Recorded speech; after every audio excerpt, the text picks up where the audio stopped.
Good afternoon. My name is Michaela Olson, and I'm graduating with a degree in music therapy. I'm honored to be here today to share about my new knowledge and love for the profession. Growing up, I knew I had a love for music, but I never imagined I would dedicate my life to it. It wasn't until I discovered that I could combine my passion for music with my desire to be in a helping profession that I decided to begin pursuing a career in music therapy.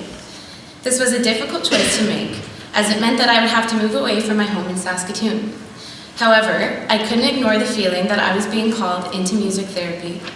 Before I knew it, I was immersed in piano, guitar, voice lessons, as well as classes on a variety of other instruments, improvisation, psychology, anatomy, and counseling. So what exactly is music therapy? Music therapy is a clinical and evidence-based practice that addresses the physical, emotional, cognitive, social, and spiritual needs of an individual. Essentially, music is used as therapy in order to address non-musical goals and needs of the client. Overall, I think the most important thing that I learned is that music therapy is about the process, not the product. It isn't about how well the client can perform on an instrument by the end of their treatment, but rather the non-musical skills they have learned and transferred to their daily life. Music therapy can also be used with a variety of populations, diagnoses, and age groups.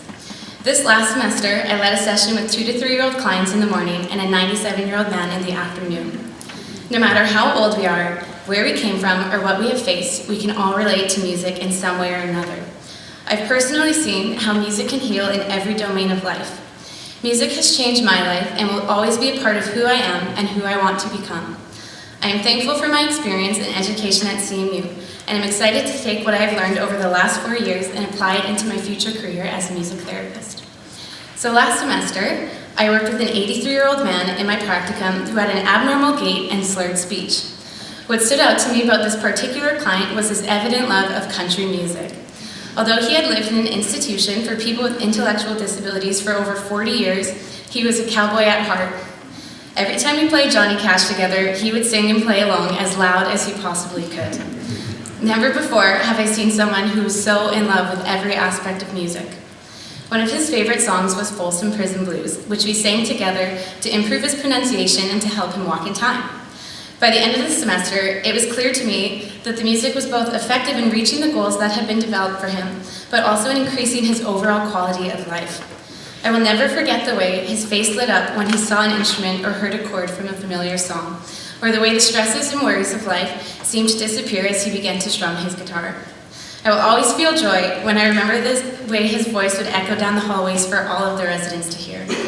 I will always laugh when I remember how he would ask me to buy him a guitar every week. Most importantly, I will always be thankful for the time that I had with this client and for the way that he demonstrated what it looks like to live life to the fullest in each and every moment.